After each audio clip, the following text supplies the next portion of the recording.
Welcome to political మిర్చి. ఆ ఉమ్మడి జిల్లాలో ఇన్నాళ్ళు అదే కీలక అంశం. ఇప్పుడు ఆ విషయంలో క్లారిటీ వచ్చేసింది కాబట్టి ఆ స్థానంలో మరొకటి వచ్చి చేరింది. అప్పుడు అది ప్రాంత సమస్య అయితే ఇప్పుడు ఇది నాయకులకి సొంత సమస్య. అందుకే ఎవరికి వారు తమ స్థాయిలో లాబియింగ్ మొదలు పెట్టేశారట. ఊరిస్తున్న ఆ పదవిని దక్కించుకునేందుకు ఎమ్మెల్యేలంతా వరసపెట్టి పోటీ పడుతున్నారట. మరి ఎవరికి అవకాశం దక్కుతుందో, ఎవరికి నిరాశ ఎదురవుతుందో అర్థం కాని పరిస్థితి. అప్పుడు జిల్లా కోసం పోరాటం, ఇప్పుడు పదవి కోసం ఆరాటం. మార్కాపురం జిల్లాతో మారిన లెక్కలు, పెరిగిన పోటీ. మరి ఎవరు గెలిచేది? పశ్చిమ ప్రకాశం జిల్లాలో మార్కాపురం కేంద్రంగా నూతనంగా ఏర్పడబోయే జిల్లాలో మంత్రి పదవి కోసం 3 ఎమ్మెల్యేలు పోటీ పడుతున్నారట. వెనుకబడిన పశ్చిమ ప్రకాశం జిల్లాలో మార్కాపురం కేంద్రంగా అభివృద్ధి జరగాలంటే తమ ప్రాంతానికి మంత్రి పదవి ఉండాల్సిందే అంటున్నారట ఆ ప్రాంత టీడీపీ ఎమ్మెల్యేలు. పొరుగునున్న బాపట్ల జిల్లా నుంచి 2 మంత్రులుంటే ప్రకాశం నుంచి ప్రస్తుతం ఒకరే మంత్రిగా ఉన్నారు. దీంతో ప్రకాశం జిల్లా నుంచి విడిపోతున్న మార్కాపురం జిల్లాకు కొత్తగా మంత్రి పదవి దక్కే అవకాశం ఉందంటూ రాజకీయ వర్గాల్లో జోరుగా ప్రచారం జరుగుతోంది. 5 నియోజకవర్గాలతో ఏర్పడనున్న ఈ నయా జిల్లా నుంచి మంత్రి పదవి కోసం 3 టీడీపీ ఎమ్మెల్యేలు సిగపట్లు పడుతున్నట్టు తెలుస్తోంది.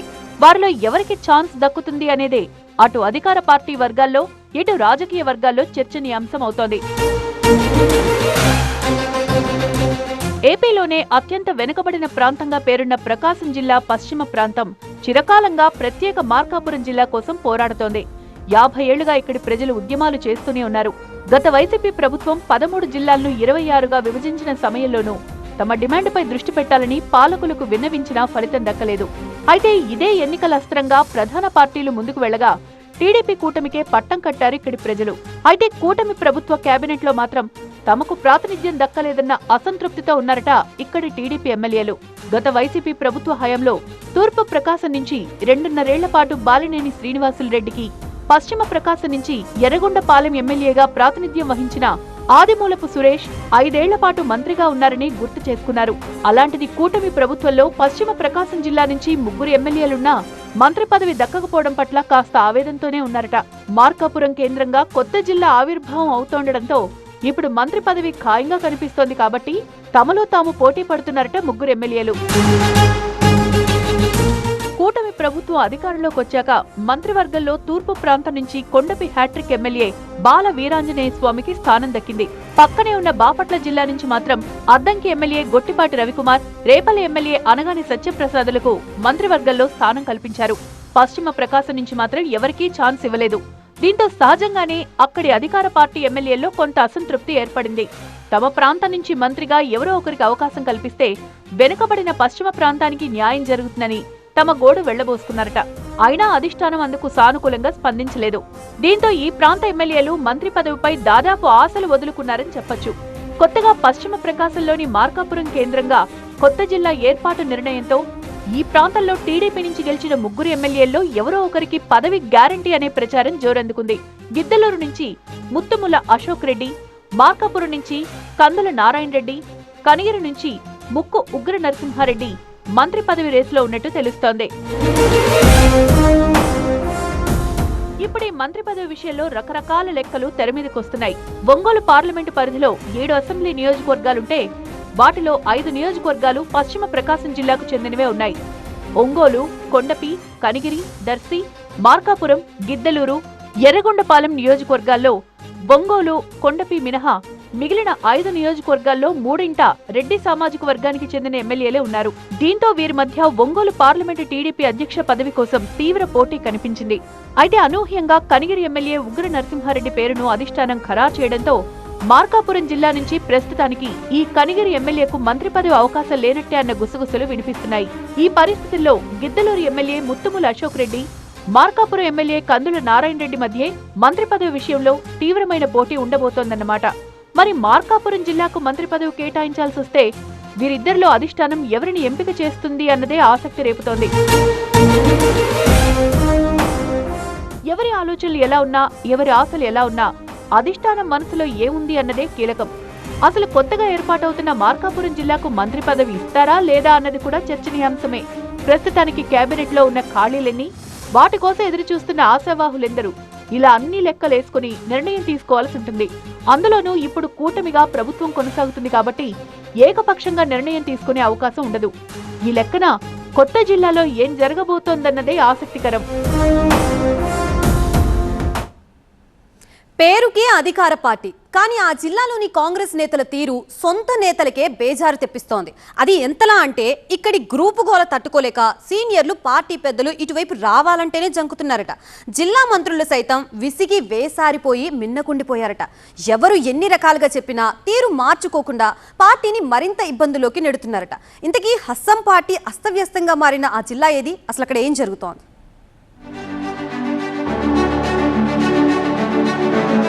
సిద్దిపేట జిల్లాలో సీన్ మారని కాంగ్రెస్ వర్గాలుగా విడిపోయి రోడ్డున పడి ఎవరికి వారే యమునా తీరే అంతులేని కథల ఆధిపత్య పోరు. సిద్దిపేట జిల్లాలో కాంగ్రెస్ పార్టీ పరిస్థితి అచ్చు ఇలానే ఉంది. ఇప్పుడు అసలు ఆ జిల్లా పేరు చెబితేనే అధికార కాంగ్రెస్ పెద్దలు చీ అని విసుగు ప్రదర్శిస్తున్నట్టు కనిపిస్తోంది. ఇది లోపలేం కాదు, బహిరంగంగానే మాట్లాడేస్తున్నారు పార్టీ నాయకులు. అంతులేని కథలా సాగుతున్న గ్రూప్ తగాదాల వల్లే ఇక్కడి పార్టీకి ఈ పరిస్థితి ఏర్పడింది అనే అభిప్రాయం వ్యక్తమవుతోంది. గ్రూపుల గోల వదిలేయండి, పార్టీ కోసం పనిచేయండి అంటూ ఇన్ఛార్జ్ మంత్రి వివేక్ వెంకటస్వామి ఎన్నిసార్లు మొత్తుకున్నా వినిపించుకునే నాదుడే లేకుండా పోయాడు. ఇటీవల సర్పంచుల సన్మాన కార్యక్రమంలో పాల్గొన్న మంత్రి వివేక్ ఇదే విషయాన్ని మరోసారి నాయకులకి చెప్పేందుకు ప్రయత్నించారు. ఇటీవల చేగుంట, దౌలతాబాద్లలో ఈ కార్యక్రమాలు జరగ్గా ముఖ్య అతిథిగా హాజరైన వివేక్ గ్రూప్ తగాదాలు పక్కన పెట్టండయ్యా బాబు అంటూ నేతల్ని రిక్వెస్ట్ చేశారట. లేదంటే పార్టీకి తీవ్ర నష్టం వాటిల్లుతుందని చెప్పుకొచ్చారట. ఇక్కడ బీఆర్ఎస్ బలంగా ఉన్న విషయాన్ని దృష్టిలో పెట్టుకోవాలని, మాట వినకుంటే మూల్యం చెల్లించుకోక తప్పదని హెచ్చరించారట వివేక్. ఒక మంత్రి స్థాయిలో ఉండి వివేక్ ఇలా మాట్లాడటం వెనక కారణం లేకపోలేదు. ఇక్కడి పార్టీలో గ్రూప్ తగాదాలను కంట్రోల్ చేసేందుకు ఆయన ఎన్ని ప్రయత్నాలు చేశారో లెక్కేలేదు. ఇన్ఛార్జ్ మంత్రిగా అందరినీ కలిపేందుకు కృషి చేసినా అది కుదరలేదు. దీంతో ఈ అంతర్గత పోరుతో విసిగిపోయిన ఆయన ఇటీవల ఇలాంటి కామెంట్స్ చేశారనే అభిప్రాయం వ్యక్తమవుతోంది. ఉమ్మడి మెదక్ జిల్లా నుంచి విడిపోయిన సిద్దిపేట జిల్లాలో ప్రస్తుతం దుబ్బాక, సిద్దిపేట, గజ్వేల్ నియోజకవర్గాలతో పాటు హుస్నాబాద్, జనగామ నియోజకవర్గాల్లోని కొన్ని మండలాలున్నాయి. అయితే ఇటీవల జరిగిన గ్రామ పంచాయతీ ఎన్నికల్లో మెదక్, సంగారెడ్డి జిల్లాల్లో కాంగ్రెస్ హవా కనిపించినా సిద్దిపేట జిల్లాలో మాత్రం సీన్ మొత్తం రివర్స్ అయింది. బీఆర్ఎస్ మద్దతుదారులు కాంగ్రెస్ కన్నా ఎక్కువ స్థానాల్లో విజయం సాధించడం అధికార హస్తం పార్టీకి మింగుడు పట్టలేదు. ఈ ఫలితాల పట్ల ఇన్ఛార్జ్ మంత్రి వివేక్ వెంకటస్వామితో పాటు పార్టీ పెద్దలు సైతం అసంతృప్తిగా ఉన్నట్టు తెలుస్తోంది. ప్రధానంగా సిద్దిపేట, గజ్వేల్, దుబ్బాక నియోజకవర్గాల్లో గ్రూప్ తగాదాలే పార్టీ కొంపముంచుతున్నట్టు గుర్తించినా ఏమీ చేయలేని పరిస్థితి. గజ్వేల్లో మాజీ ఎమ్మెల్యే నర్సారెడ్డి, పీసీసీ నేత శ్రీకాంతరావు ఒక వర్గం కాగా మాజీ ఎమ్మెల్యే మైనంపల్లి హనుమంతరావు అనుచరులు మరో వర్గంగా పొలిటికల్ వ్యవహారాలు నడిపిస్తున్నారు. ఇక్కడ ఈ రెండు గ్రూపుల మధ్య పచ్చగడ్డి వేస్తే భగ్గుమనే స్థాయిలో ఉంది పరిస్థితి. ముఖ్యమంత్రి, మంత్రుల కార్యక్రమాల్లోనే గలాటాకు దిగిన సందర్భాలు అనేక ఉన్నాయి. డీసీసీ అధ్యక్షుడిగా నర్సారెడ్డిని తొలగించాలని మైనంపల్లి వర్గంతో పాటు సిద్దిపేటలోని పలువురు నేతలు డిమాండ్ చేస్తున్నారు. ఆ దిశగా పీసీసీలో పావులు కదిపే ప్రయత్నమూ చేశారట. అయితే చివరికి తన కూతురు ఆంక్షారెడ్డికి డీసీసీ అధ్యక్ష పదవి ఇప్పించుకుని పట్టు నిలుపుకోగలిగారు నర్సారెడ్డి. దీంతో మైనంపల్లి వర్గం లోపల రగిలిపోతోంది. ఈ కారణంగా ఇక్కడ కాంగ్రెస్ పరిస్థితి ముందు నుయ్యి వెనుక గొయ్యి అన్నట్టుగా తయారైంది. బీఆర్ఎస్ పార్టీకి, మాజీ మంత్రి హరీష్ రావుకు కంచుకోట లాంటి సిద్దిపేట నియోజకవర్గంలో కాంగ్రెస్ పార్టీకి అఫీషియల్ గా, అన్అఫీషియల్ గా చాలానే గ్రూపులున్నాయి. అయినా సరే ప్రత్యర్థి బలంగా ఉన్నారనే ఆలోచన కాంగ్రెస్ నేతలకి లేదు. అధికార పార్టీగా అవకాశం ఉన్నప్పుడే అంతకు మించి బలపడాలన్న సోయి లేదు. ఎవరికి వారే యమునా తీరే అన్నట్టుగా వ్యవహరిస్తున్న ఇక్కడి హస్తం నేతలు ఎన్నికలేవైనా డిపాజిట్ కోసం పోరాడాల్సిన పరిస్థితిని పార్టీకి తీసుకొచ్చారు. అంతకంతకు పార్టీ బలహీనమవుతున్న గ్రూపుల సంఖ్యకి మాత్రం ఇక్కడ కాంగ్రెస్ లో కొదవలేదు. ఇటీవల పంచాయతీ ఎన్నికలే అందుకు నిదర్శనంగా చెప్పొచ్చు. వార్ వన్ సైడ్ అన్నట్టుగా నియోజకవర్గం అంతా బీఆర్ఎస్ మద్దతుదారులే మెజార్టీ స్థానాల్లో విజయం సాధించారు. అధికార పార్టీగా కాంగ్రెస్ ఇక్కడ కనీస ప్రభావం చూపించకపోవటం హస్తం శ్రేణులకు పెద్ద షాక్ ఇచ్చింది. దీని కారణం ఇక్కడి నేతల్లో ఐక్యత లేకపోవటమే అనే అభిప్రాయం ఉంది. నియోజకవర్గ ఇన్ఛార్జ్ పూజల హరికృష్ణ, మరికొందరు నేతలు దర్పల్లి చంద్రం, వర్మ, ఇలా చెప్పుకుంటూ పోతే పెద్ద లిస్టే ఉంది. కీలకమైన దుబ్బాక నియోజకవర్గంలోనూ కాంగ్రెస్ రెండుగా చీలిపోయింది.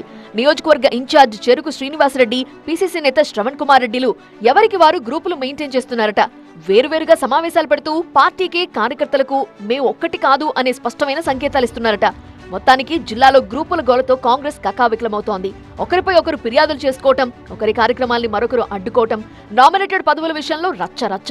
ఇలా ఒకటేంటి, వరుస పెట్టి జరుగుతున్న వివాదాలు పార్టీ పెద్దల్ని సైతం విస్తుపోయేలా చేస్తున్నాయి. అందుకే జిల్లా ఇన్ఛార్జ్ మంత్రి వివేక్ సైతం అసహనం వ్యక్తం చేస్తున్నట్లు తెలుస్తోంది. గతంలో ఇదే బాధ్యతలు నిర్వర్తించిన కొండా సురేఖకు జిల్లా లీడర్లు చుక్కలు చూపించారు. ఇప్పుడు మంత్రి వివేక్ కూడా అదే పరిస్థితి ఎదురవుతోంది. అన్ని రకాలుగా చెప్పి చూసిన మంత్రి బాబు అంటూ బుజ్జగించే ప్రయత్నమూ చేశారు. అయినా వెనుకపోవడంతో విసుగు ప్రదర్శించారన్న ప్రచారం జరుగుతోంది. ఇక మీ కర్మ అంటూ సిద్దిపేట జిల్లా కాంగ్రెస్ నేతల్ని పార్టీ పెద్దలు సైతం వదిలేసినట్టు ప్రచారం జరుగుతోంది. అక్కడ తమ్ముళ్ల తకరారు ఎక్కువైపోయిందట. స్వపక్షంలోనే విపక్షంలా పోట్లాడుకుంటున్న రెండు వర్గాలు పార్టీ బలోపేతాన్ని పక్కన పెడితే ఉన్న కాసింత బలం కూడా నీరుగార్చేలా వ్యవహరిస్తున్నారట. దీన్ని కంట్రోల్ చేసేందుకు హైకమాండ్ చేస్తున్న ప్రయత్నాలేమో కొండ నాలికి మందేస్తే ఉన్న నాలిక ఊడిన చందంలా అవుతున్నాయట. దీంతో ఇక్కడి నిత్య అసంతృప్త నేతలకి కళ్ళెం వేయడం ఎవరికి సాధ్యం కావడం లేదట. ఇటీవలే ఆ గ్రూప్ వార్ మరోసారి రోడ్డున పడ్డం, అధికార పార్టీ పరువు బజార్న పడ్డం పొలిటికల్ గా చర్చనీయాంశం.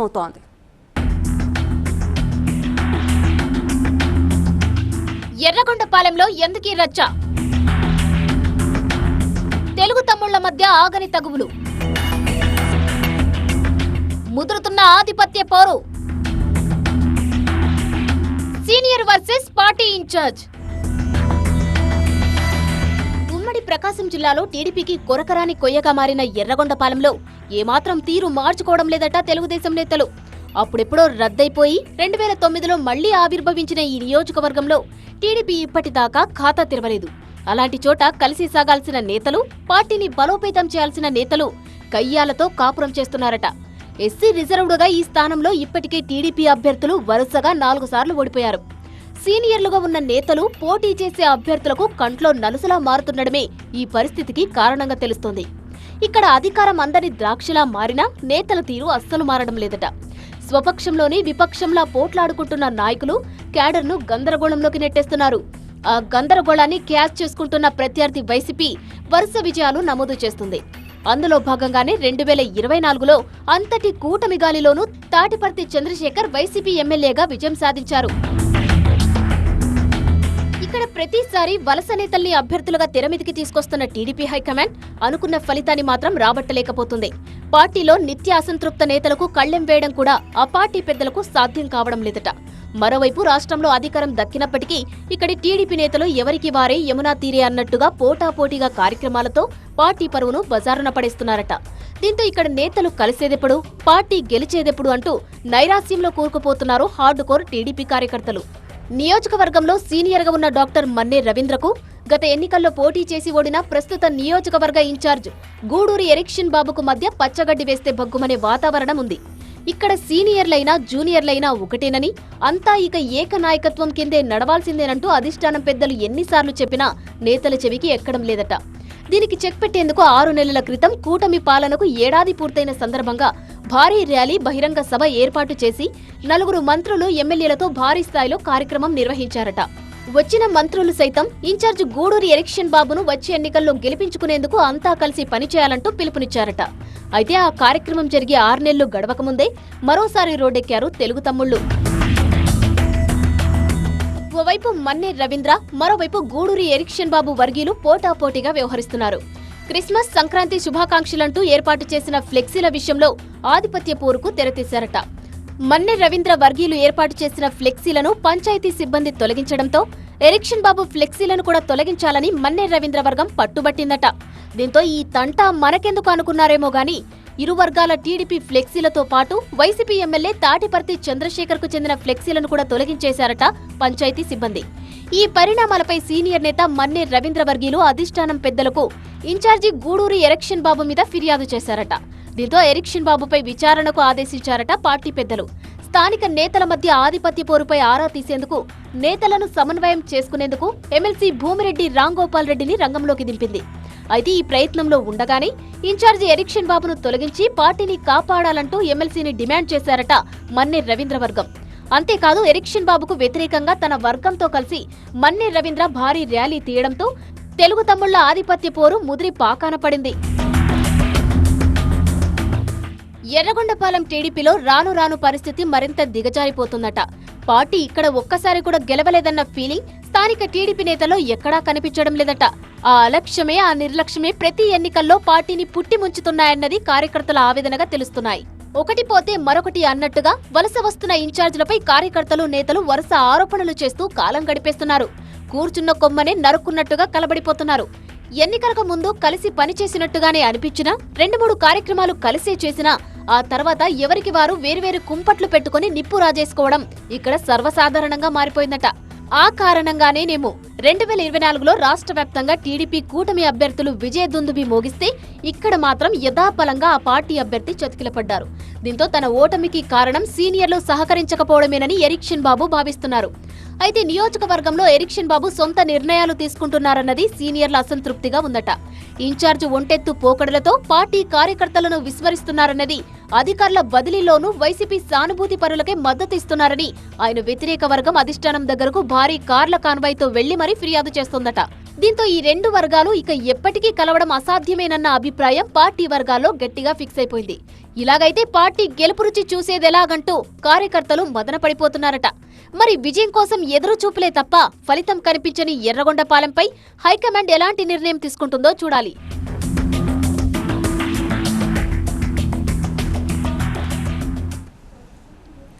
వచ్చేసారి రాష్ట్రంలో అధికారం దక్కించుకోవాలనుకుంటున్న పార్టీ, కాకపోతే ఆ స్థాయి పర్ఫార్మెన్స్ మాత్రం గ్రౌండ్ లెవెల్లో కనిపించట్లేదు. అలాగని అంతటా అదే తీరు అనుకోలేం.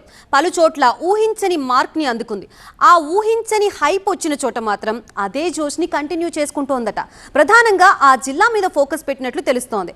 కొత్త లక్ష్యాల్ని నిర్దేశించుకుని ముందుకు సాగుతున్నట్లే కనిపిస్తోంది. ఇంతకీ ఆ పార్టీ ఏది, ఆ లక్ష్యాలేంటి? గులాబీ కోటలో కమల వికాసమా? అడవుల జిల్లాలో హడావిడి అందుకేనా? హస్తానికి షాక్ ఇచ్చి కారుని ఢీకొట్టి జెడ్పీ పీఠంపై కాషాయి జెండానే లక్ష్యమా? అడవుల జిల్లా ఆదిలాబాద్ లో కమలం పార్టీ జోష్ ఇప్పుడు మామూలుగా లేదు. మెల్లమెల్లగా ఆదిలాబాద్ పార్లమెంట్ నియోజకవర్గం అంతా కాషాయమయం చేసేందుకు ఆ పార్టీ వ్యూహాత్మకంగా పావులు కదుపుతోంది. నిన్న మొన్నటి వరకు ఢిల్లీ నాయకుల్ని తప్ప గల్లీ లీడర్లని గెలిపించుకోలేరన్న అపవాదుతో తలదించుకున్న కమలనాథులు మొన్నటి పంచాయతీ ఎన్నికలతో తమ సత్తా ఏంటో చూపించారట. పార్టీ సింబల్ ఎన్నికలు కాకపోయినా గ్రౌండ్ లెవెల్లో గట్టిగానే కొట్లాడిన కమలం నేతలు తమ మద్దతుదారుల్ని భారీ సంఖ్యలో గెలిపించుకుని జిల్లాలో పొలిటికల్ ఫ్యూచర్ తమదేనన్న సంకేతాలు బలంగా పంపించినట్టు తెలుస్తోంది. కాంగ్రెస్, బీఆర్ఎస్ లకి షాక్ ఇస్తూ గ్రామ పోరులో ఊహించని మార్క్ ని అందుకున్న కాషాయి సేన ఇక వెనక్కు తగ్గేదే లేదంటోంది. వచ్చే స్థానిక ఎన్నికల్లో జెడ్పీ చైర్మన్ పీఠాన్ని కైవసం చేసుకుని తీరాల్సిందేననే లక్ష్యంగా పెట్టుకుంది. మున్సిపల్ ఎన్నికల్లోనూ తాడో పేడో తేల్చుకోవాల్సిందేనని ఫిక్స్ అవుతున్నారట. ప్రధాన ప్రతిపక్షం కారుని బోల్తా కొట్టించి అధికార పార్టీ హస్తానికి షాక్ ఇచ్చేలా గెలుపు బావుట ఎగరేసేందుకు ఇప్పటి నుంచే కథనోత్సాహంతో కదులుతున్నట్లు కనిపిస్తోంది.